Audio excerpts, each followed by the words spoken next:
Yo, can you hear me? Yo, I can hear you. How's it going, buddy? Good. Good shit. How have you been?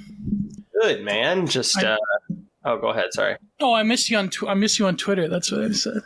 Oh, thank you. Yeah, I've just been fucking, I don't know, quarantining from social media. Oh shit. Yeah, I'm good though, man. I mean, just That's same as always, really. I think the last time I saw you on Twitter, oh my god, it was like some cadre of ironists going after you, if I recall. I think that's what it was. Yeah, it was probably right around quitting my job era. Yeah, that's what it was. Oh, fuck, that's what it was. Oh, Jesus. shit, yeah. I remember that now. That's funny shit, dude. Oh, That was a saga. Oh, yeah. That was a suck. Well, I feel like after Anna came on, they we all got a turn. Like COH got canceled too around then too, which is funny because COH is he's just shitposing. He's just a nice guy saying nice things, and they just got to take him down. So it's just I definitely think it was because of Anna. I think it was because that's probably.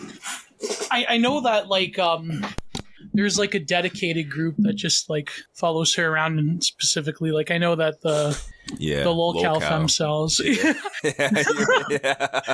I was mentioned a few times. One was when they were stalking Amy, and I think one person said, "Here's this gay little artwork of Amy." Fuck. Oh well, at least Kiwi Farms likes me. Yeah, I'm in the camp pot thread. Oh fuck. Yeah, I mean it's just I remember Twink Rev. I don't know. Yeah, those guys, they were telling us hey, after you get Anna on, just get ready. There's gonna get you're gonna get. You think you're hated on now, you're gonna get a different level. And I was like, and that came to fruition very quickly right after that. I forget what mine was. Well. Mine was something. I think it was the fake pedo thing or something. Oh yeah. That was a year ago. Yeah. Yeah. The fake pedo thing. Well, I don't know. Anna is a Russian spy, so maybe I'll avoid that. Oh. Yeah. Fuck. The Ruski. Oh my god. So okay, so for today, thanks again, man, for coming on last second, because we were about to have somebody else, and then they fell out, so you came through super clutch. And I remember you were in the comments on YouTube. You're like, "Yo, what the fuck?" I'm in Canada, bro. I'm a leaf, bro. I know. I saw that, and I was like, "Oh, that stings." I feel so bad, dude. It was funny. He said it the first episode with Bennett or whatever, and then there was another one. There was the we have 2 or 3 more, and it's just the actual terrorism right there. The actual Canadian that we get along with super well just isn't coming on at all for this Canadian story. Circle around him, man. Completely circumvent him. Just get Australian people hey, what do you think about Canada? What do you think? Dude, we're asking fucking Oren McIntyre about Canada before Geo.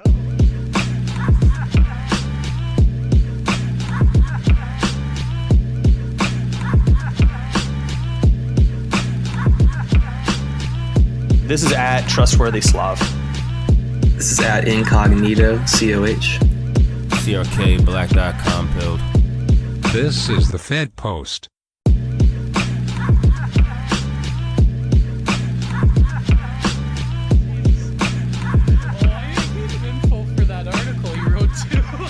Did you really? Yeah. Oh my god, I did. Yeah, it was good. I know you said you had a piece coming out about the long form thing about. I wanted to. Yeah, it reached 30 pages. I wanted to give it to American Sun because I haven't been there in a long time, in almost half or so a year. Mm. But then Bill Marchant is doing another book specifically on Trudeau. So I'm like, oh, fuck. Oh, I already have something. Here you go, bro. But I'll probably do a follow-up just critiquing the convoy thing because my article was really about what I call the Canada model. And it's sort of it goes into the difference between the Nordic model and things like that. And it was funny because as I was writing it, more things were happening. And then it's oh fuck, how am I gonna end this on a positive note? Oh my god. Yeah, there was a lot like moving as we were talking about it. It was very weird talking about it because it was like, I don't know how this is gonna look in a week. Like it was very exactly. It was when you were in the moment. It was like, I guess nowadays it's like that times 1,000 times the whole world. I mean, the trucker thing was the whole world. But oh fuck, we should just save this. I don't know. What did you boys? Gio, shut the fuck up right now. I swear to God. I'll splice this in. I'll definitely splice it in. I have a backup recorder going. So okay. Yeah. We call that our entrapment recorder. It's funny that you when don't know about. Our entrapment. Apparently, Ethan Ralph does that to all of his guests. Oh no! It's true. Is that actually true? Yeah, it's very true. He recorded his back when Randbot was one of his co-hosts before Randbot became less optical for Cozy TV.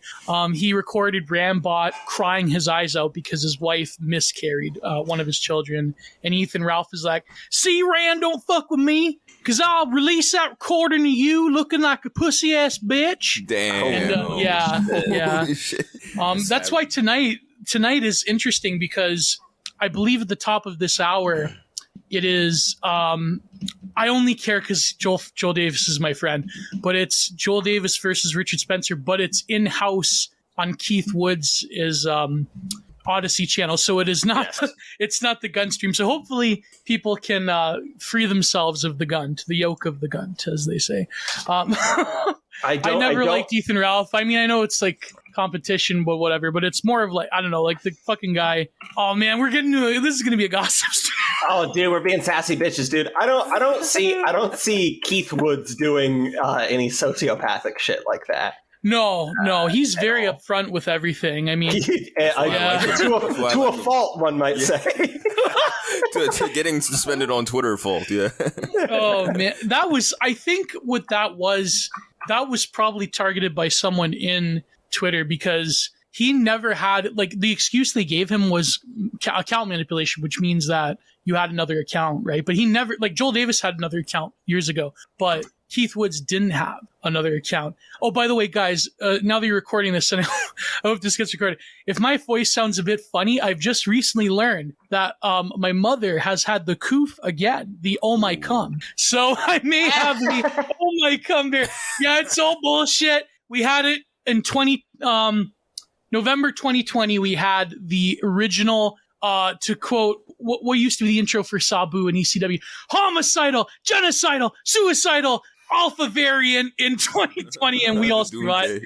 And she just has a cold now. I think my throat is a bit ticklish, so that is the oh my cum in my throat. So there you go. Well, there's a lot to unpackage there. A lot to unpack. I'm glad we have a Wuhan test guinea pig on here with us. I'll say that much.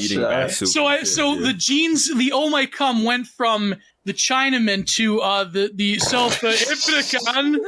So now I feel closer to my good friend Conscious Karkal now that I have a piece of South Africa in me. So that's. This is just like rapid fire. This is just like an episode of Futurama. Like I can't keep up with this. After what happened this week, I am fired up. I'm sure we're going to talk about the Ukrainian war never happened, which is, by the way, seamless self-promotion, is a very good podcast / Twitter space me and Astro Flight Simulator did, where we covered Baudrillard and Virilio and a little bit of Deleuze on the current what would you call it? I call it Russian police intervention. Oh God! No. I wonder where he stands on this issue. By the way, did you watch the stream with? Oh my God, you must have. Did you? The recent BTR episode, that was a fun one. No, what happened? Oh my God! Oh, let's hear more hot goss. It was me and Scott Greer. Oh yes, okay. Finally got Scott Greer versus Lev and two journalists. Well, actually, one journalist, one professor, and it was like top to bottom. I knew it was going to happen because me and Lev were like warring on the TL and the DMs a week previous. But I highly recommend everyone go and watch it. No, actually, well, maybe. What was the debate? What was on the Ukraine? On the current Ukraine conflict. And so what's Greer's position? Well, okay, really, I'm going to assume, and I say this lovingly, I like Lev. I'm going to assume Lev had the objectively wrong take that I would like. There was moments, like, I don't want to talk shit, but like, because it was like one of the few times I felt obligated to like, listen, I can't do this. Like, I can't, there was some stuff that was like kind of like, out there. But no, me and Scott were basically arguing the position of John Mersheimer, which is that NATO essentially led through their puppet government. Yep. Zelensky led on the Ukrainian people. And my position is that, I may make fun like memes of like base Putler, Hell Putler, to quote that. But I think that the real tragedy is the guy that they put in there is. And it's funny because this great spiritual inspiration, he actually said this, is Justin Trudeau. So this is personal to me. The guy they put in there is basically martyring his own population for PR. And every single death, this is a shoot, as they say in wrestling, every single death, in my opinion, is directly on the hands of NATO. It's directly on the hands of the Anglo-Americans. And they are the ones who have perpetrated this. Now, it's true that what Russia is doing is bad. I do see signs that they are trying to at least limit civilian casualties. But the rhetoric that has come out of this from people like Gary Kasparov and Lindsey Graham and others like that, they're going to all of a sudden like reenact Sarajevo circa 1994-5, that, Putin is the next Slobodan Milosevic. I mean, it's just... Well, I have my thoughts about the Balkan War too that are pretty controversial, but I think that, this whole scenario that they're cooking up, to me is just, I've never seen this before. And I think that to relate it to what we were going to talk about with the convoys, I think that the last 2 years has demonstrated this pattern of, well, actually, you could say that there was this one great thread on Twitter. The guy has locked his account, though, where he links it to Coney 2012, where you have this trend of the moralization of politics, as I like to call it, the secular moralization of politics, where every event becomes this spectacle. Let me actually read you this quote, one of my favorite quotes from Society of the Spectacle by Debord, where he says that... where is it here?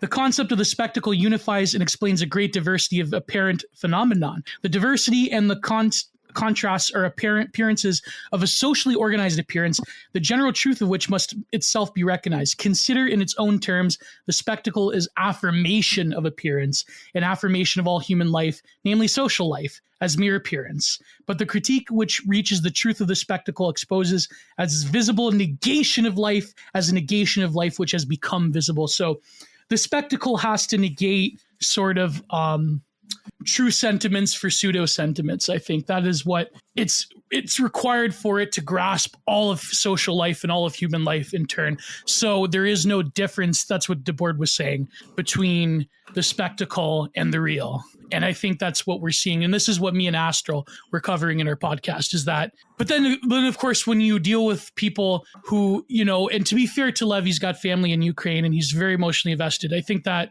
when people... That's rough. That's a rough situation right there. Yeah, very rough situation. I think that, and his main gripe was about the Marvel, people on the right, particularly talking about how this is the Marvel MCU and this is a spectacle driven thing. But I think that to divorce the critique is, I think what he doesn't understand, or rather what people that are that's critiquing this don't understand, is that we're not saying that the tragedy on the ground is less severe. We're saying that these are the people that are trivializing it by saying that this, corrupt actor oligarch at the top is somehow Captain Marvel or whatever. It's right. The Hollywoodization of all life, which is another very interesting point that my good friend Real Z Ping on Twitter pointed out, is that, and I think I want to write something about, which is the fact that all of these corporations are withdrawing their wares from Russia, and it's almost like the American imperial spectacle machine. That is a punishment in itself to withdraw Pornhub and Hollywood and McDonald's. Oh my god! Yeah, that's the Coca-Cola thing. Oh my god, that shit was amazing. I thought the Coca-Cola thing, I thought they were going to jump on this because, as you know, they were instrumental in the narrative against apartheid and stuff. Not to say I'm justifying apartheid, obviously, but like they were instrumental in like the Live Aid concerts and the sort of the narrative. Like you could even go back to the 1980s, right? This type of activist politics of the corporations now are the ones that are driving a cultural spectacle against a certain regime. And now, even last point, I'm talking too much, but the last point is that it's very interesting, given the history between Russia and Ukraine, that the official account of the Ukrainian government chooses to depict Putler as Hitler, not Stalin, because people wouldn't you'd have like tankies that would be like, oh, based, or you would get people that wouldn't get it, which is like kind of a shame. Not to justify what Hitler did, obviously, what the Austrian painter did, but it is funny. It would be more pertinent and more impactful given the history of Ukraine that was actually genocided by the Stalin regime instead of, the Nazis, of course, Ukrainians, well, let's not get into the history between Ukraine and Nazi Germany, but, Just like, we don't even need to say anything. You're just walking yourself into pit traps. You know this is all recorded, right? Jeez. You're like saying a second ago, like I'm talking too much. I'm like, no, this is perfect. This is it's the exact perfect amount of talking. There's COH. So Saved by the Bell. Saved by the Bell. You were talking about tankies there? No. Oh yeah. I'm kidding. By the way, that's not even accurate. That's not even. I had this tweet where what's going on here? I'm so sorry.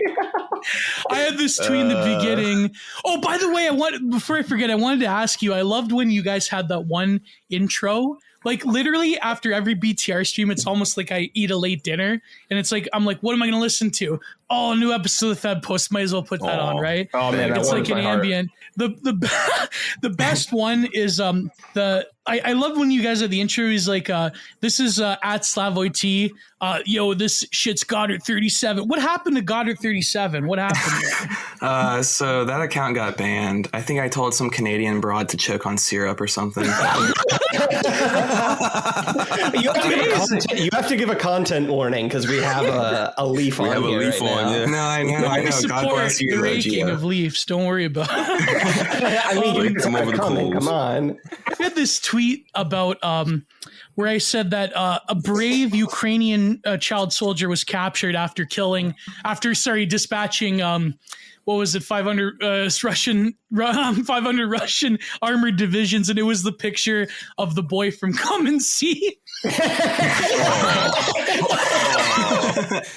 It's like that is the picture. That is the Hollywood picture people have of the Ruskies and especially the Chechens, which is funny how the left now is reviving anti-Muslim racism by saying the Chechens are going to like pull a Derwinger group and go all through fucking Ukraine. Like Come and See, like that's the Hollywood reference, because I think a lot of these movie review channels that have like millions of views, that is like their biggest, the biggest like art house quote 80s or 70s, 80s film. Everyone watched Come and See last year, myself included. Everyone watched Come and See. Everybody, God, there was one other one. Yeah, at the very maybe I'll remember. It's like a more gratuitous version. Everybody's cycles were syncs. I mean, like centralized media the way we have it now, it's just like everybody periods at summer camp. Oh! Yeah, dude. No, I mean, everybody's media consumption is like having their period at summer camp. Over and over again. First it was the truck, and the truckers are. That's another tweet I had. It's like a Putler is hiring Canadian truckers to bring ICBMs to Ukraine, and it's got the fucking Adler cartoon with the fascism on the side of the truck. It's all tied together. Oh my God. Hey, listen, if I would be Putler's top trucker. Dude, if I was alive there, I would be his go-to guy. Next guest, Sam Hyde on the Fed Post. Oh my God, man! Please, I want to talk to the ghosts of Kiev. Holy shit! Yeah. My friend actually thought it was literally Sam Hyde. He's like, no, it's actually Sam Hyde. Like the meme like replaced reality. To be honest, I feel like we all probably know at least a couple normies that actually thought that for at least a day. Yeah. Oh yeah. Yeah. but yeah, I mean this. Yeah. Well, the first thing I was gonna bring up was I just wanted to to remind, I guess, that like the first time you were on, we were talking about those church burnings. Oh yes, yeah. Right. And then you guys ended up like vindicated about that. I didn't know anything about it at the time. I still don't know shit about it. But COH were we vindicated? I haven't even COH been knows paying the details about that. Like if they found out that they were like they dug it up and they didn't find any bodies or something, right? Yeah, is that what happened? They just did a scam. We talked about this. Yeah. It was right.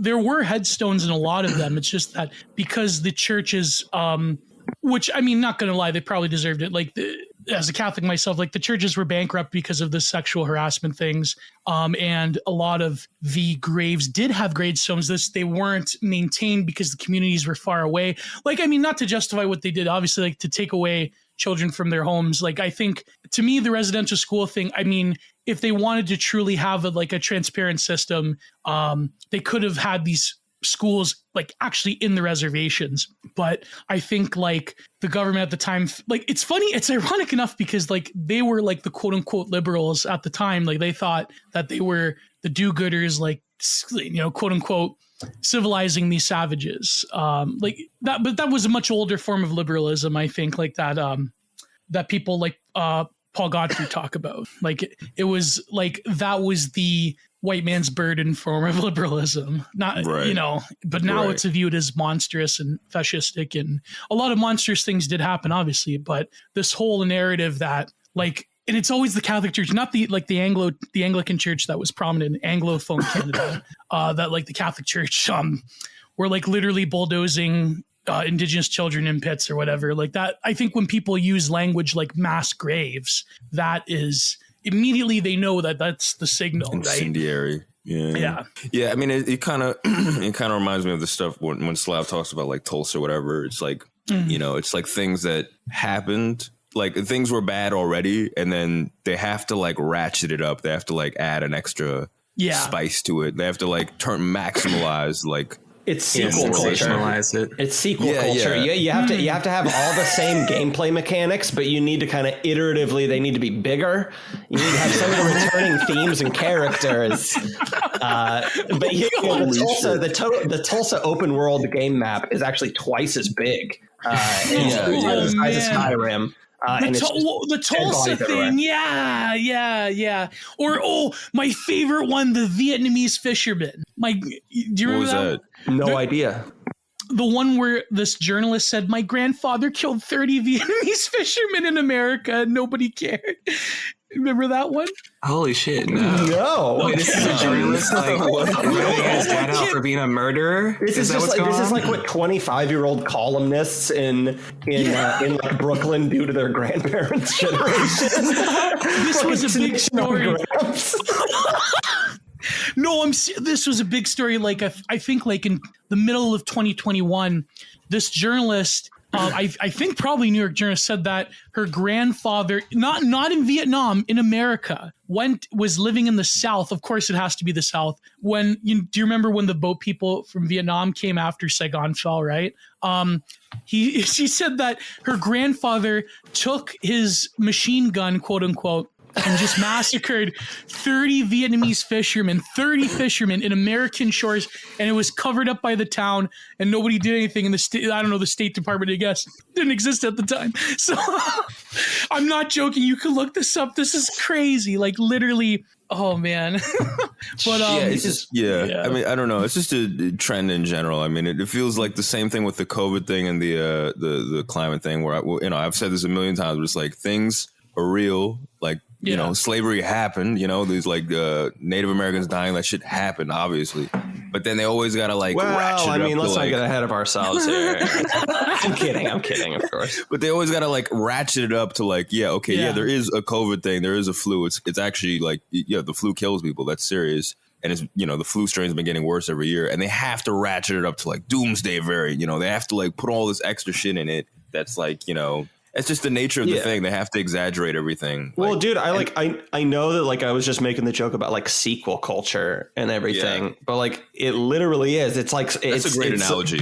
It's like some fucking McLuhan shit, dude. It literally is. It's literally like no, that's true. That's true. Yeah, like well, and it makes me think of like I remember like when I watched like 12 Years a Slave, and then you get like Get Out and these like woke movies that, well, I guess Get Out doesn't really count, but like these like it was like this new thing in like the mid 2010s where they started presenting like historical period pieces about slavery as like horror genre pieces, right? They're like slasher films, right? And like that's the new blaxploitation.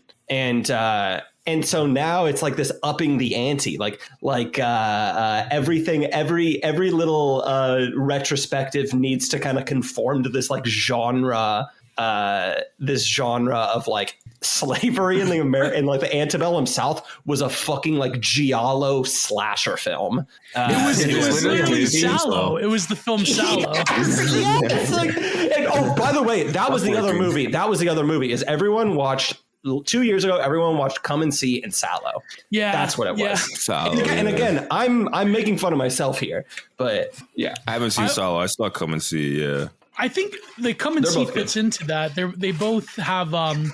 I watched Sallow like a long time ago when you could still watch it on YouTube. I think you could still watch it on YouTube, ironically enough. But I think that fits in with and no doubt the Derwinger Group probably like they were that bad, if not worse, in real life. But I think that is the narrative formation going on. Is that now lessons from history don't have a groundedness within how things actually manifested. Now it has to be narrativized into a horror film. Like that is the sort of ripe content, because metaphysical horror, it's funny, like a lot of people, my friend Tyler Hamilton talks about this, Prudentialist, he had a great video recently on analog horror.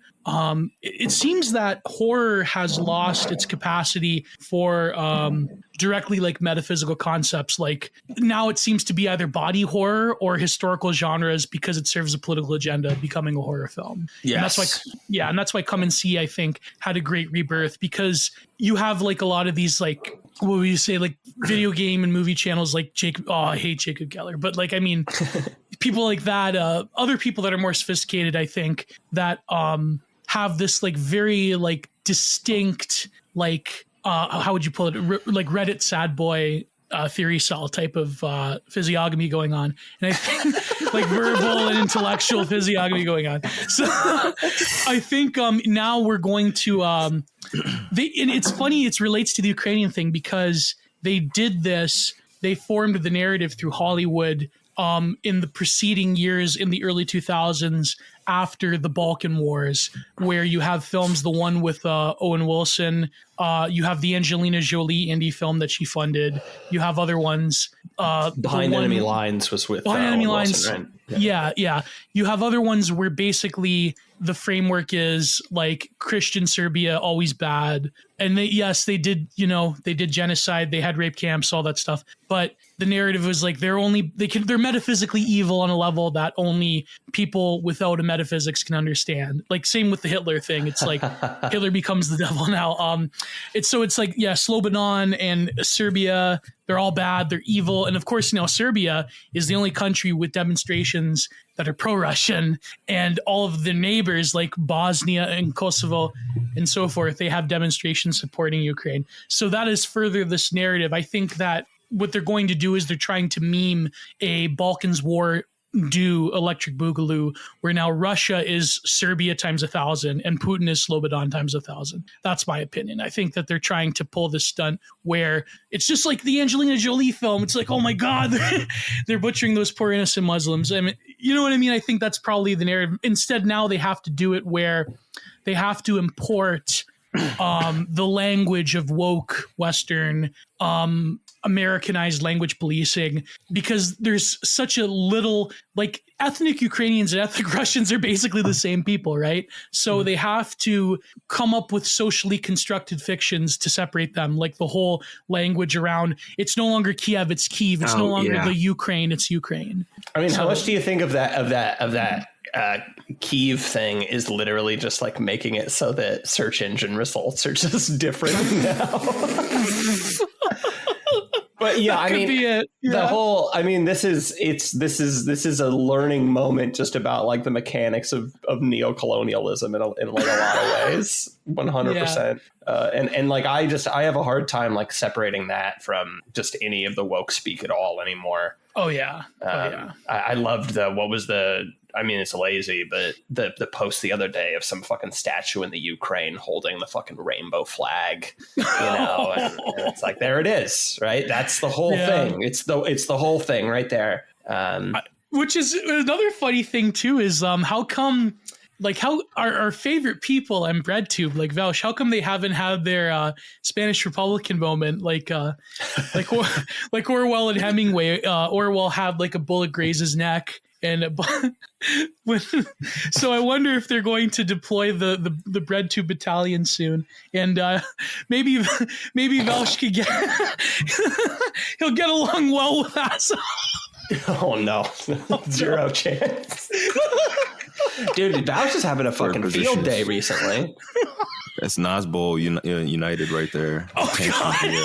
The Nazis. That whole like them putting Lord on the bullets and all that, and like the libs, like I mean, it's like a easy hypocrisy thing. It's like, oh, they're like siding with the neo-Nazis in Ukraine. I know Keith is off of Twitter, and like I know you still talk to her, right? Not that much. I mean, I follow his Telegram, but I talk to Joel more, obviously. Yeah. Oh, okay. I'm not on Telegram. I wonder what his take is of the whole thing, because there were some white Wignats that were I don't know what their stance is on it. It's kind of like conflicted. I can't really tell. Yeah, there are some, like, I think they're probably in the minority, that there are some who think that, like, you know, the Ukraine is like the based like Natsok nationalism fighting against the like other version of global homo, like which is Russian multiculturalism. But I think there are people who who's the one guy, Frody, has a good take where it's really like, it's similar to the Scott Greer take, where we shouldn't really get involved because it doesn't concern us, but also it's like, you know, NATO basically pushed these people to do this, but at the same time, Russia isn't like this based in red-pilled haven of like trad values. They still have a lot of problems. They have a lot of problems with their demographics, obviously. But I think that, and contemplating writing something on this, there is a marketable difference between quote unquote Russian multiculturalism and what I would say the Canada model is. Because in Russia, those people have a lot of integrated history with each other. And a lot of them are basically, they come from at least some understanding. And of course, Russia is like, you know, number one, like they make sure that it's very much an imperial, like Roman British model of multiculturalism. Whereas in Canada, it is the, you know, postmodern, like neoliberal economic zone version, like the post-national country, blah, blah, blah. And so a lot of right wingers are very crossed about this. Although I do see that it's very interesting to see a lot of the contrarian posting going on. I remember that BAP got into criticism by some people where he's like, you know, you're a based epic step warrior, but you don't want to go and fight against the Ruskies, or like, I think the problem is it's not like the love of war as an act in itself. It's more of like, do you really want to like go on and fight in a war that really strategically doesn't have a lot of advantage? Like just as a selfish, self-interested thing, doesn't really have a lot of interest for us as North Americans. And do you really want to like potentially spark like the end of humanity with World War III to do it? Which is like really funny and crazy how a lot of people who are in positions of power are essentially gambling with the lives of millions upon millions, if not billions of people by warmongering, which is like, I can't understand it. I can't understand. And now that the Zelensky himself is like basically having a fit where he's realizing what it's like to be allies with NATO, saying like, listen, we can't do it. Like the no-fly zone, if they shoot down Russian planes, what do you expect? You're gonna shoot down Russian planes? Like, you know, what? That's basically an act of war. And so it's very telling how this whole thing is demonstrating, which I mean is not just my take, it's also other people's, that this thing is the real, quote unquote, in against the virtual, and the real might end up winning. And I think when Russia does declare victory, because there is really no strategic or logical way that the Ukrainians can fight them off. I mean, maybe they can have like a bloody insurgency, but I think that the real will march forward while the virtual plays its games, if you will. I mean, I don't really see. I think it's very interesting how this is framed. It's very interesting how people are suddenly interested in thinkers like Jean Baudrillard now, because it's so pertinent to like what we're experiencing. And now that this is a truly social media, like, I mean, you could say the Arab Springs or whatever, or even Iraq and Afghanistan, but notice how the last 10 years of Iraq and Afghanistan, nobody seemed to care, right? Except if you like, I mean, went to Live Leaks or wherever to find footage. But it seems that this is truly one of the real, like, quote unquote wars of the social media age. And yeah. So. Well, and even just like in how like Zelensky has been, because again, I mean, I'm fairly out of the loop right now. I have been fairly out of the loop, but I've been kind of trying to key into stuff a little bit more recently. And like, it kind of just seems like stuff coming out of Ukraine is just like the Ukrainian government just like trying and failing to have like 4 false flag psyop events in a row and just not sticking the landing at all. And I don't know. I mean, yeah, it seems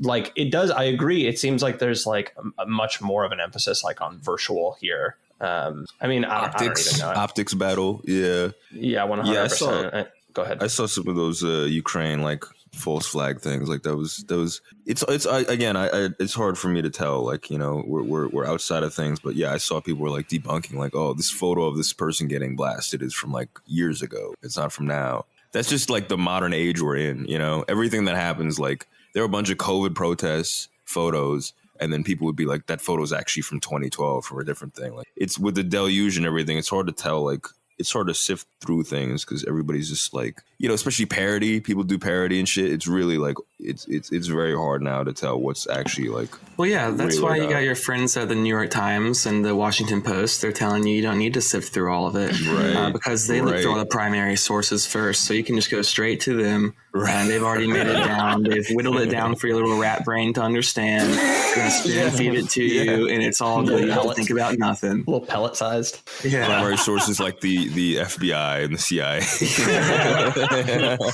That was like that part in The Sopranos with Meadow where Tony was when she had her bike stolen, and Tony's like, it's a fact that blacks are more likely to rob your bike than anyone else. Meadow's like, now you trust the FBI? Yeah, I remember that. Yeah. Tony's talking about 1352 and all this shit. We need to have the 1352 project, right? Holy shit. Oh boy, she was locked and loaded today. Yeah, let's go.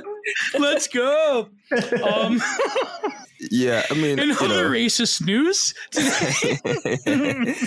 Yeah, I mean, like, I guess it's funny that like the libs are like on the side of some of the neo-Nazi faction in Ukraine, and like, you know, in any other circumstance, they would be like, you know, guilt by association, guilt by like 2 degrees of separation would do you in. Yeah, but that doesn't apply now. Or Facebook is allowing like the I don't know what it is, but there was some Ukrainian group that was like previously banned from Facebook because they have been posting like stuff that went against their policy for hate vis-a-vis like Nazi posting or whatever. But then they were like, actually, we're going to let them back on because now they're going to fight the Russians, so it's good. So they just reversed their policy, and then like Wish and Amazon are selling like Azov Battalion shirts online for like $14.99. That's honestly, I never would have gotten like a Cuomo sexual shirt or something like that. But like, I'm actually genuinely tempted to buy one of those.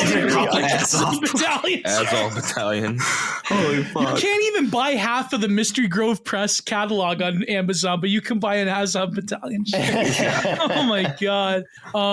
No, it's funny how I was, one of the most surreal experiences I've ever had was trying to convince Lev that the Azov Battalion are actual neo-Nazis. Because he's like, well, you know, they're given money by a you know what, right? Dreidel, you know, like for YouTube. So I'm like, you can't bring that Lev, up to Lev. You got to be careful with that.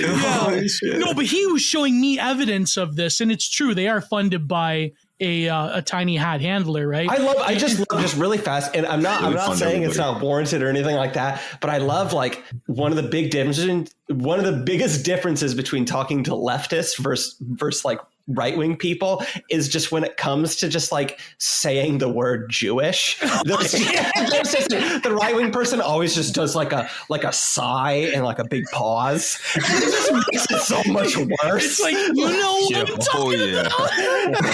It's the like really fast before I take this next step. Does anyone have something they can lean on or sit down?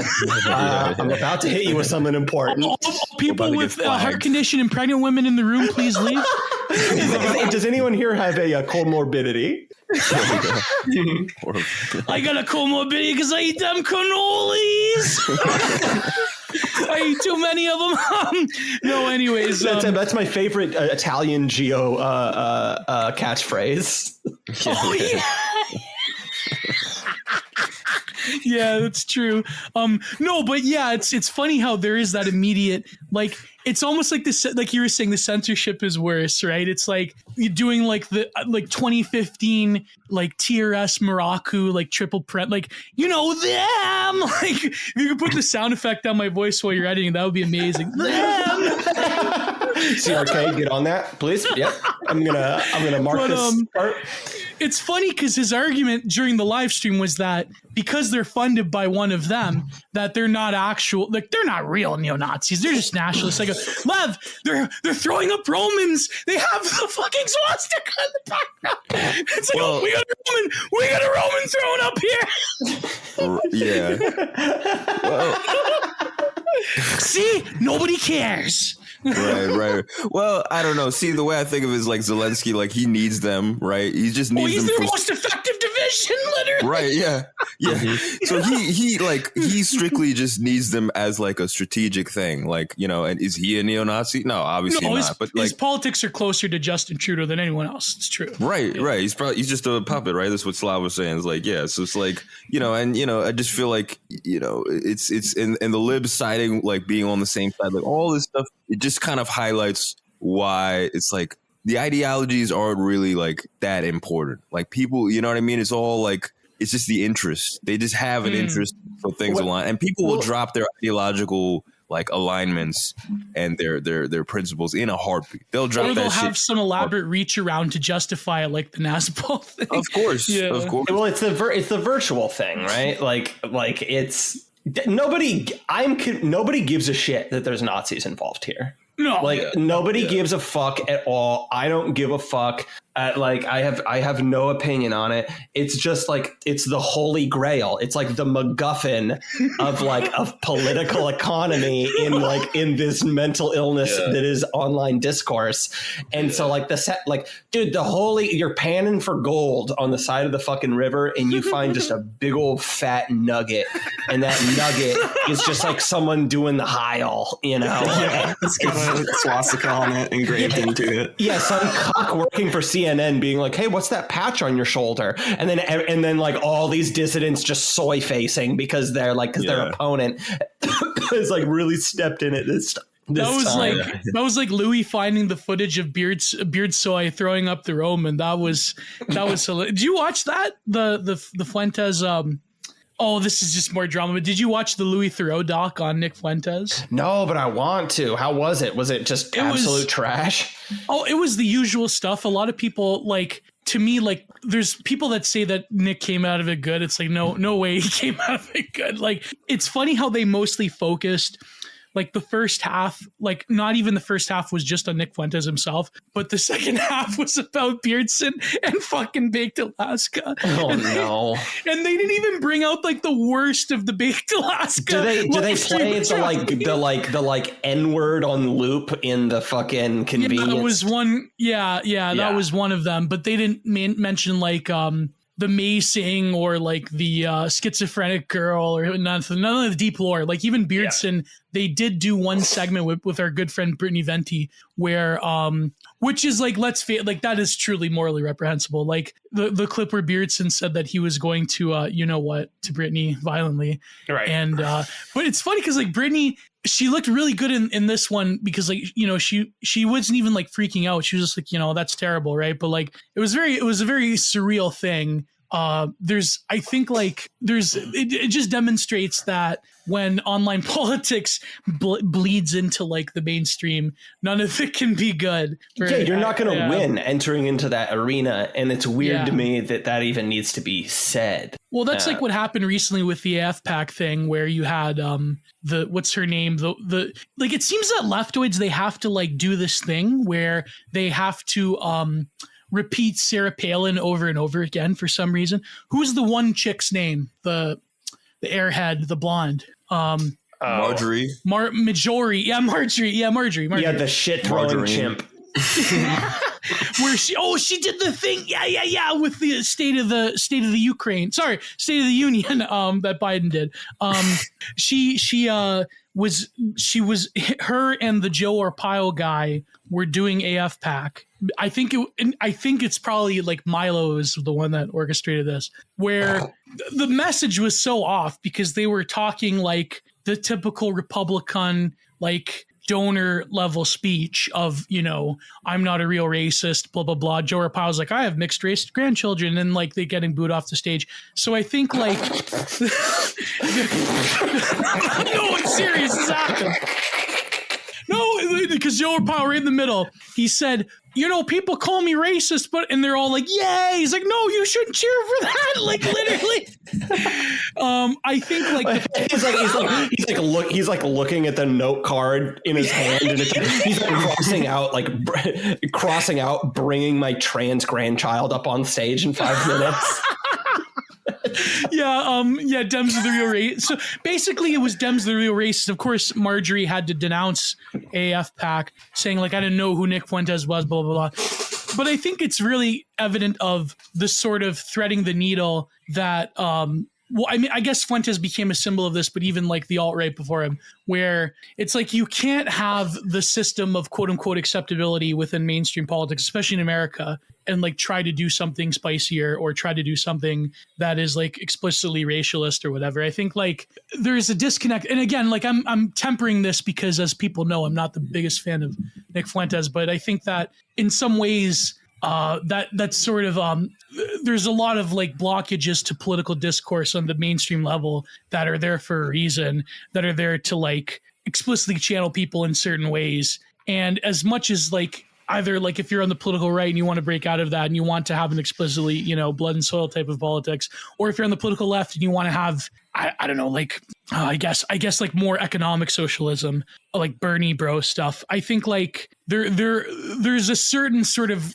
level of stopgappage to the neoliberal order that tests resistances and prevents them from cropping up. But I mean, other than that, I mean, having like mainstream politicians engage in like people that are like video game streamers that like, say gamer words on DLive or whatever, it's just like it's not gonna work. There's too much of a dichotomy there. I don't know. And I think like in the future, there probably like could be a place for that type of politics. But I mean, I don't know. I'm just saying, I guess there's no like real way around politics nowadays. It seems that the political sphere has been so territorialized by enemies to all of us that, I mean, again, I'm not saying that there's a lot of good people in America first. I'm just saying that for now, the political system is the way it is. And there's a sort of conscious effort to police any discourse outside of the norm. And I think like the Ukraine thing is another example, like COVID, like the truckers. I mean, especially the truckers, you have like people like there are journalists in Canada at the top, like fucking Andrew Coyne or whoever, that like they were outright calling for persecution of like every single person that supported the convoy. And it's just like they don't view it as this is a state of exception in like the Smithian sense. They view it as like this is politics the way it is, and you're transgressing against the perfect order of things. And the people that transgress against the logical conclusion of the sort of like end of history liberalism are people that are insane and barbaric, and they're similar to ISIS or whatever. Like they are people who don't get the programming. And it's like, I feel like that's why Trudeau can say things like he did recently, where he was saying, I see a rise in authoritarianism throughout the world. It's like, well, they don't see it that way. And I think people, like the AFPAC is another example of that, where sort of the mainstream doesn't see that there are many people that are disenfranchised with the way things are. Not to disagree or agree. I'm just saying like in general. And to sort of combine those different worlds is such a huge discursive lacuna there. That they, it's like, like mainstream Republican donor class politicians at AFPAC just doesn't seem like, it seems like almost like a Salvador Dali painting in terms of politics, I don't think it's a good idea. I mean, I think like you're saying, I mean, I think you need like stages in the hopper that translate this for wider audiences. And like you're saying, just talking about like there is a lot of sentiment outside of like the liberal consensus and like within these systems. But I think that because like so many of the average people that are having those feelings and thinking that way, but they don't have the vocabulary to articulate that in my mind. Most people don't even have a conception of like liberalism, right? And so they're having illiberal sentiment in response to what's going on, and you can just you can always just go to the usual liberal hegemonic playbook and just say like these are dangerous authoritarian movements sprouting up, and then like you get the people that like are holding these very sentiments to turn against it because they don't have the, I don't even know if I'm making sense here, but like they don't have the vocabulary to articulate what's actually happening in the first place. It's a fucking horrible nightmare. I also have to like wonder if like having these people that are like the representatives in the mainstream circuits and everything, then interfacing with like more dissident elements from the online. I mean, one issue with that just is that like part of online, a huge part of online culture is just like being transgressive. And like, I would, that's arguably, or I mean, that's not arguably, it's obviously becoming part of like mainstream normie politics too. Cause like, I mean, they might sound different, but like Marjorie Taylor Greene doing all of her just like retardation is transgressive, honestly, in the same way that like fucking AOC being like a cunt boss doing like fucking doing her makeup on camera and I saw that weird shit like that. And the book about her beauty. Yeah, there is like a transgressive streak that's running through it. It's just that like the normie transgressive streak going through politics is like for our boomer parents who are like paying a fucking mortgage, you know what I mean? As opposed to like the transgression going on with like America First and shit like that is like, it's for a more refined palate, we'll just say, you know what I mean? It's like, I don't know. I think America First, their problem is that they have like the optics thing, but that really doesn't come about when you're I've noticed this with myself having to like navigate online politics where let's hear it. You're trying to be authentic and you're trying to be as real as you can, but there are groups that you inevitably have to appease in order to operate in the online sphere. But the problem is that comes at a cost of having zero mainstream acceptability. Like I've talked with people who are like, oh no, like white nationalists. Like I don't really care. Like I have a lot of not a lot of those dudes. Like see, even me right now, I'm negotiating how much I could say without pissing the least amount of people off. This is something we've talked about. I have a lot of we've talked about this. Well, before. like just like talking about an example we've talked about on the show is just like you join the Discord server, you immediately absolutely need to say the N-word, that kind of thing of like, hey, like we're all a little irradiated here, and you need to take a little bit of that on too. Like, I mean, like I remember going into an argument on Telegram with someone, not going to name whom, but this is a pretty popular person in these spheres, about the convoy and how like, the convoy is just a distraction. It's not in white interest. It's just controlled by Zod because Ezra Levant is the head of it. And it's like, well, not that I know the history of Ezra Levant. I know that he is basically probably connected or whatever. Like, I think the fact that he's created all these e-celebs that eventually go to America. Like, I know. I'm not defending Ezra. I'm just saying that in this particular moment as a Canadian, it's like any source of hope you can get, you take it, right? Like, so I can ignore, like I've known about Ezra Levant since like I was younger, since like 2010, right? I used to watch him on this other show with this guy who made a dramatic term. It was called the Michael Corrin Show. Michael Corrin has since did like a 180 from his like literal tradcath social conservatism to being this like woke Anglican minister thing. Very sad. Talk about a downgrade. Like I like worshiped this guy when I was a kid, but then he did this around 2015. He did this like 180, like literally within a span of a month, he like just flipped, right? So I know the history of Ezra. I know like his past and how he screwed over people and how he's like probably, has some skeletons in the closet. But at the same time, when you're in this struggle for like, and again, my criticism is this, of course, like the rights-based thing is kind of nonsensical, but at the same time, that's where most normal people are at who support the truckers, is that they view things through my freedoms, right? So yes. And that was another argument I got into with people on the online right, is that like I can put past like the intellectual critique of it, because on the ground, again, you take whatever you can get. And if most people, COVID stuff like this is perfectly all put, just because like in my mind, with all of the discussions we've been having the last year and everything, it feels like COVID has become like the very definition in the political of just like beggars can't be choosers, dude. Like it's bizarre that we're kind of in the camp of like of what's basically the liberal position in this case. But again, it's just like there is something to be said for it's like the Mike Tyson thing. I'm just like, you have a plan until you get punched in the face, dude. Like I have all these grand principles and everything in the abstract. But like, I'm also like being actively punched in the face by the state. I want to address that. I can't leave. I mean, I just recently gained the right to sit in a Tim Hortons now. But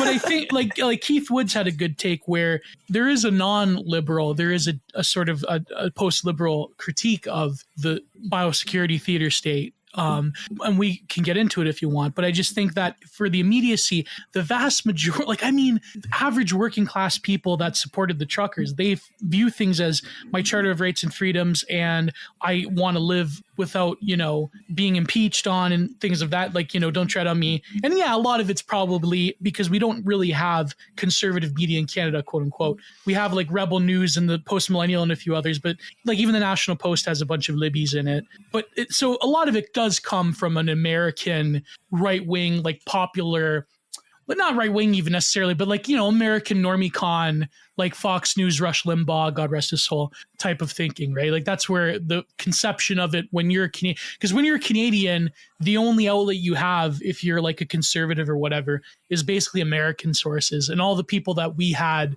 that came from Rebel Media, they went to Canada. They went to America from Canada. So they appeal, like any Canadian, even myself being a quote unquote person on the right in Canada, like the content inevitably has to skew towards appeasing an American audience, because that's where people are. Like in Canada, it's very difficult to have a grasp on any dissident thought, let alone, because even the dissidents, like it's just, I remember seeing like the one tweet from the Communist Party of Canada going against on the one tweet, they used to be popular. They used to be popular back in the day. Like going against the truckers, but then they realized that they could use this to smash whatever union organizing is left in Canada. So like, oh man, oh shit, like what do we do? Yeah. Oh, fuck them, dude. I'm just like shaking my head right now, being reminded of this. And also it plays the Ukrainian thing too, because now you have people that are belittling the convoys, because now it's like, this is the real quote unquote freedom fight, and like the I masks saw a lot of that shit. Yeah, the masks aren't that big of a deal anymore. It's like it's like they'll be like, man, can you imagine that there were people on our streets protesting over having to wear a piece of cloth over their face, and now there's people who are actually having to fight for their lives, for their freedom. Yes. And it's like, check yourself. The selfish, entitled American argument. Yeah, bro. Fuck that shit. I don't even want to hear it. I don't even have anything to do with Ukraine, bro. Stop trying to make me care about it. That I think is probably the Giga Chad position. Is I literally don't care. You say Giga Chad? Giga Chad. Sorry, Giga. I know, bro. Sometimes you say shit with a different, like with different letters, and I'm like, is that some stylistic shit? I'm like, yeah, Canadian. You're just like, it's like he's like us, but like there's something a little bit just not there. Like, is there curry in this? Is there? I don't know. It's like us, but different. Yeah. I say Z though instead of Z. That would be like kind of too far. Z is just. It's like I'm sorry. I have to kill you if that happens. Yeah, they gotta face the wall. Combat Zone Wrestling CZW. The whole fans chanting it CZW. As you like go through a fucking flaming table with light tubes on. Oh boy! But yeah, everything's pro wrestling now. Everything is pro wrestling. Oh, sorry. It really is. No, it really is. Yeah, and we got the heel. Putin's the heel, and all that. And it's just. I mean, I didn't see that take. That is a very predictable take. That they'd be like, oh, people have to deal with actual wars, and you're upset about masks or whatever. And look, I mean, personally, I don't know. To me, the masks were never the number one thing. That was never the number one thing. The number one thing is the lockdowns and vax passports. That's fucking insane shit. Like that's number one to me. I mean, and that's part of the whole wealth transfer thing. Oh yeah. Masks. I mean, masks suck. I don't like masks. I mean, but nobody's in the street protesting about masks. Nobody's out there like that's never happened. Nobody's been out in the streets like just for masks. Like that never happened. They have probably like some small ones, but not like the ones that are meaningful, that are drawing attention and actually seem to represent larger complaints, like the trucker convoy and stuff. That's not just about masks. Yeah, and that's what they want to paint it out to be, though. Exactly. That's what they've always done. And, and it's funny, too, because SNL is making fun of masks now. They're saying that masks are a joke. So it's like, of course, it looks even more like. Fine, it's good now. It's good. Yeah. For now, yeah. But I mean, yeah, the whole like the WWE thing, like, I mean, this, it's just, I don't like how they're just making this moralization thing about this Putin thing. And I mean, I don't mean to sound cold or whatever, but like, it's kind of like when people talk about like America's like genocide history or whatever. I'm not justifying any of it. I'm just saying like, you got to think like the majority of world history is just a lot of insane, violent shit. That's the majority of it. Like that's most of it. So like to sort of like look at any of it and be like, oh my God, like this is really, like a glove to mouth or white glove to mouth about it. It's just a joke because it's like, bro, whatever Putin's doing, we would do the same shit if we were in his position. You know what I mean? It's all just like, it's just in his like immediate interest and his strategic interest. Like you can't pretend like we're like morally like superior, like we wouldn't be doing the same shit. Like, well, we have done the same. That's the thing. We have. Of course, we've done worse. Yeah, we've done a lot worse. That's why I love that Trump one. World too. Yeah, the Trump one. Yeah, the Trump being like, you think we're so innocent? That shit is fucking gold. I love that shit. Oh, he said that.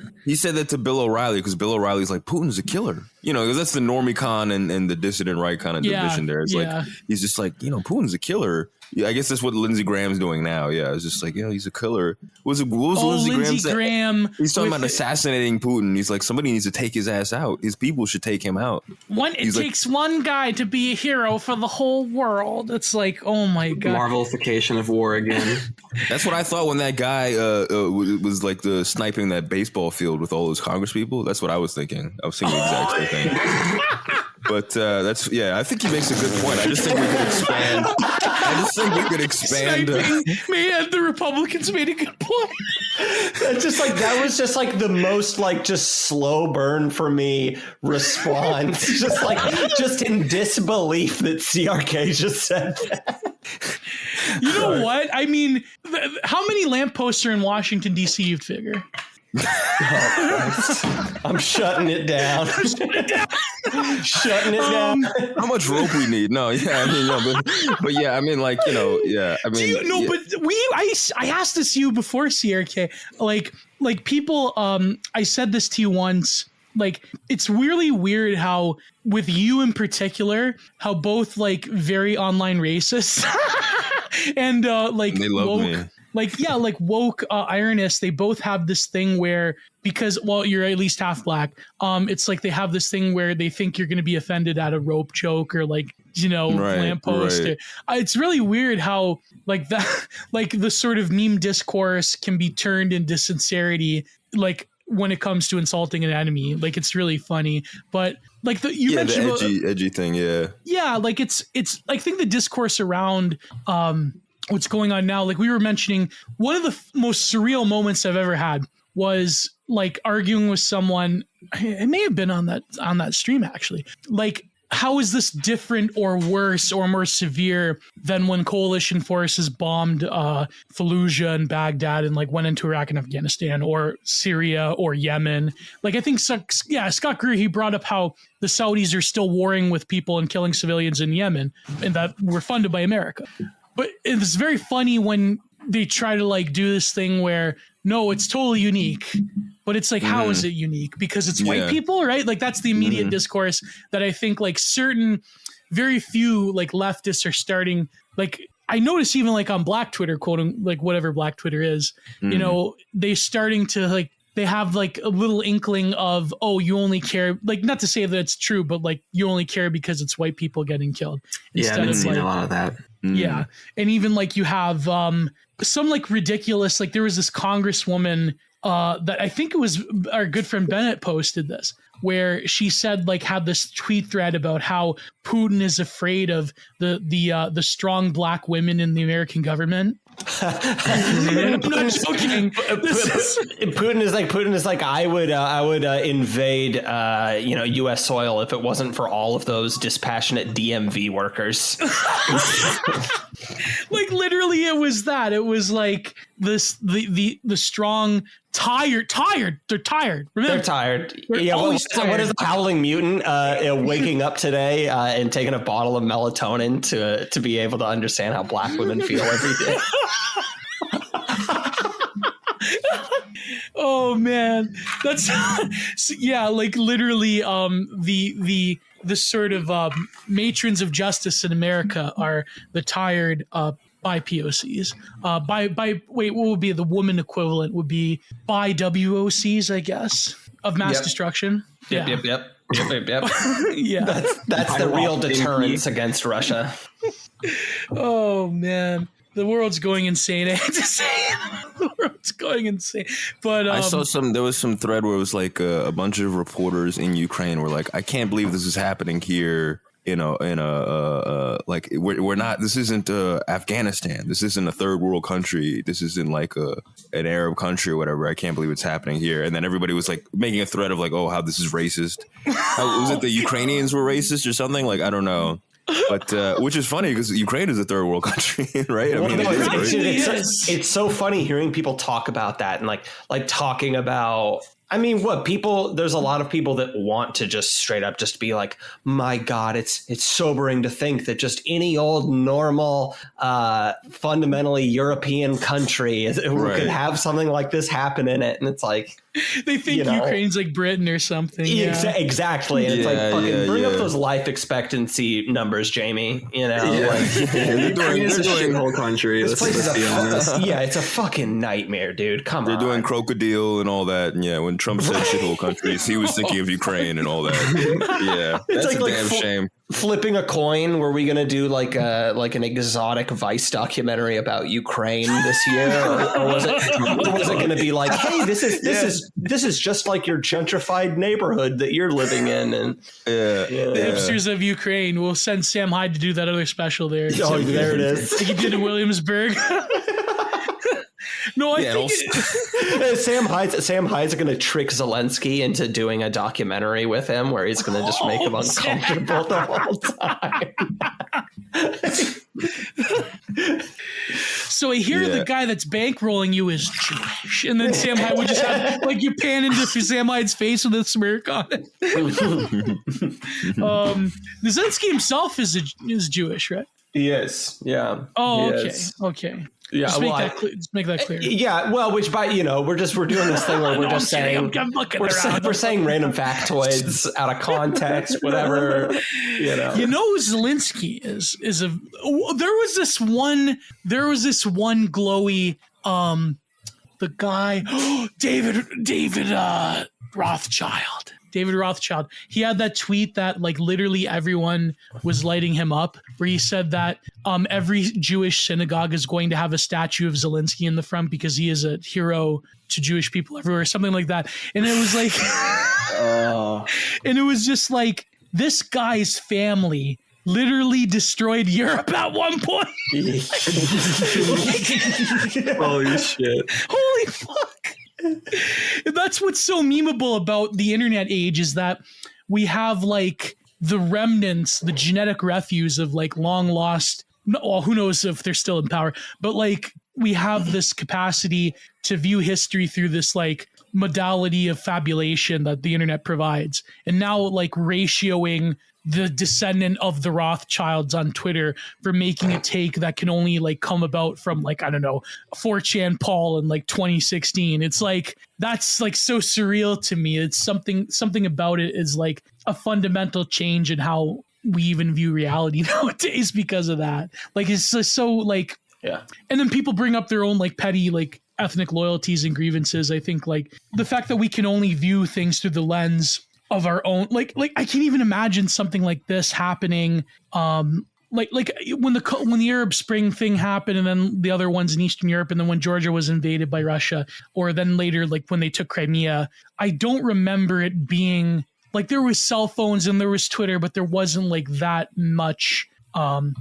It seems that Twitter has molded the minds of like people, even if they don't realize it, even if Twitter is like the lowest social media platform. It seems that in terms of its capacity to affect discourse, like Twitter is where it's at. Like it's no longer Facebook, it's Twitter. And maybe I'm just saying that because Twitter is like my life. So I can't, I think like I so strongly disagree. I think the cutting edge is just straight up just like full name TikTok display probably. Boomer posting on Facebook. Maybe that's always, dude. I was going to say TikTok, but yeah, probably that.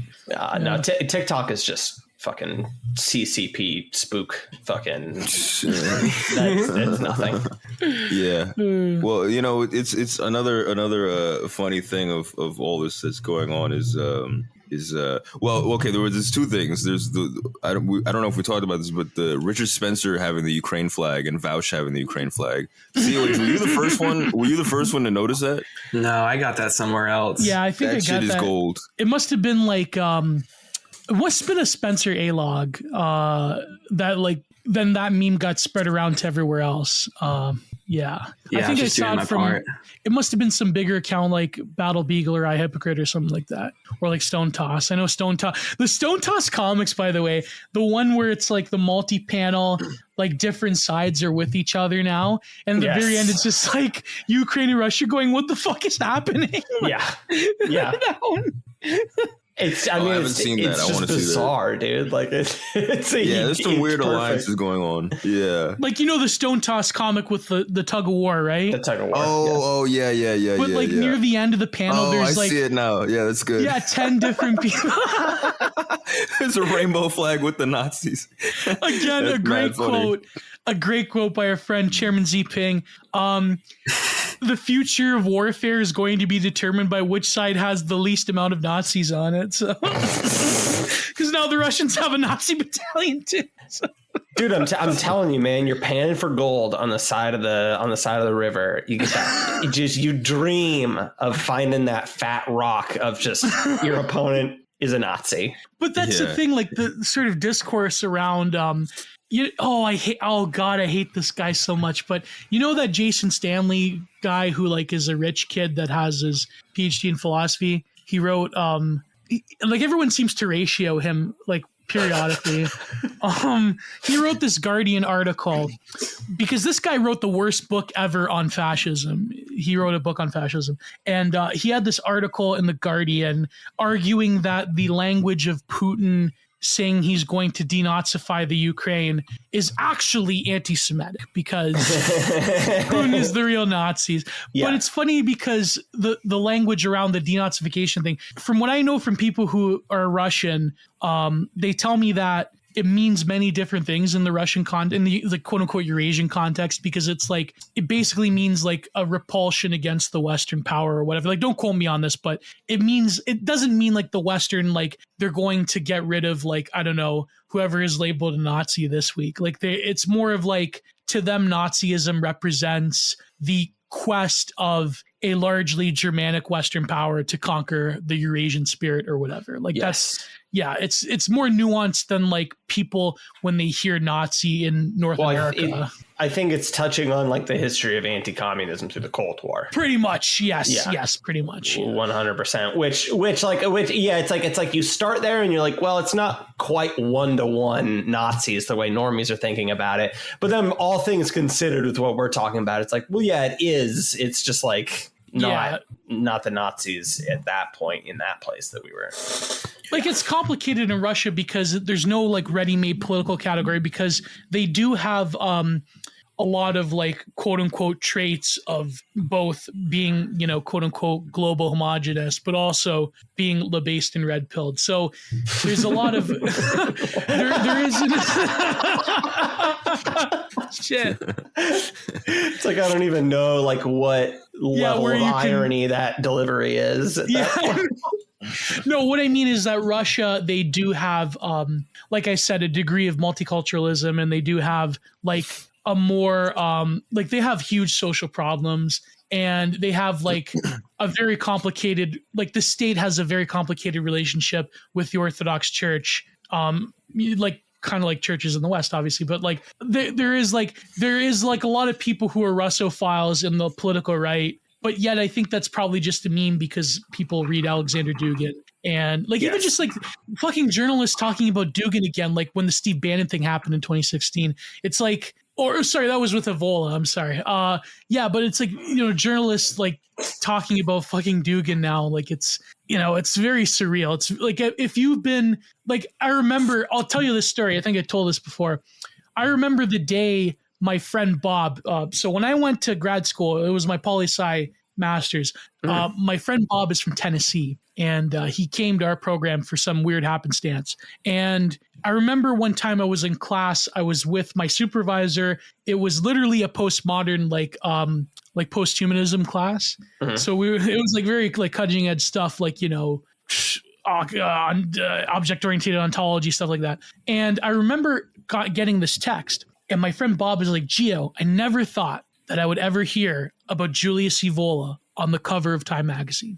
And I go, what? And then all of a sudden my like, you know, my class just disappeared. And now it was just like, I have to find, you know, what's happening. And it was around the time where, because Steve Bannon mentioned Julius Evola in a speech once, they were like, oh my God, this super Nazi fascist, sexist, racist that wants to, you know, put women in chains or whatever. Right. That's the spiritual inspiration of Steve Bannon. Ergo, Trump is a Benito Mussolini Evolian Italian fascist. Right. And I think now with Putin and the relationship that Dugin may or may not exist between him and Dugin, people are making the same takes of like, Dugin is now this Rasputin type of figure, and he is like, but like Dugin in his actual Facebook thing, he said like, it's not the war with the Ukraine. Like the Ukrainian people are just Russian to him.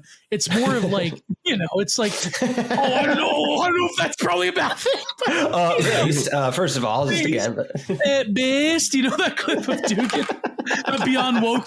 Shout out to Beyond Woke and Problematic. No, I think like he's saying the war is really with NATO and with like the Anglo-Americans, like obviously. Like, I mean, Dugin says a lot of crazy shit, but he's not saying as much crazy shit with this. I think like it's very interesting. Well, I think also shifting a ton of focus on Dugin at this moment is like a few years out of date. I mean, I don't even know how relevant Dugin is to Vladimir Putin and like the regime's policy. He's like Rasputin, bro. He's like he's the puppet master. Like Rasputin, yeah. From what I hear from people, I remember on BTR we had this Ukrainian journalist, obviously bias, right? But like he said that the Russians, they're almost kind of like a postmodern regime in the sense that they'll take anything. And in 2015. They sort of like appropriated Dugin, but they don't really like Putin nowadays probably doesn't really care about what Dugin says. I think like it's not like for a time it was edgy because like a lot of Western people in the alt-right were reading Dugin. There was like the Millerman controversy here in Canada. But no, I think Putin is not like in tune. Like he's not reading his website Geopolitica every single morning, be like, "Oh, what does Dugin say today?" It's like, no, it's not.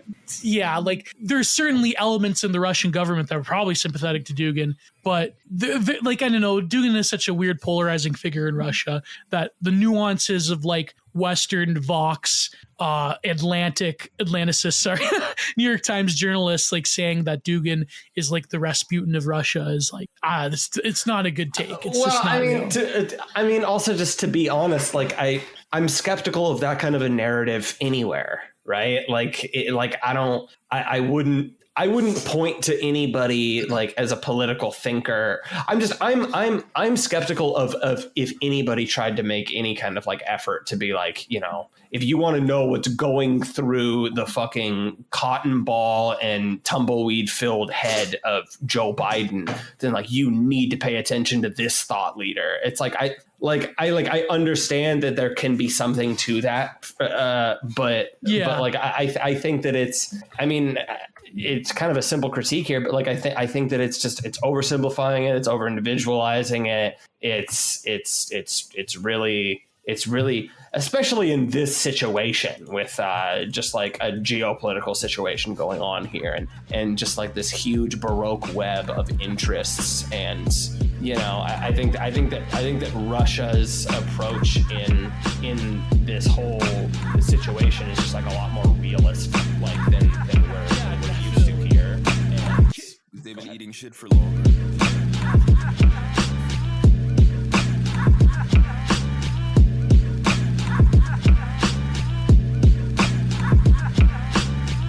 All right, that was part 1 of our episode. If you'd like to listen to part 2, you can find that at patreon.com/fedpost. Thanks for listening.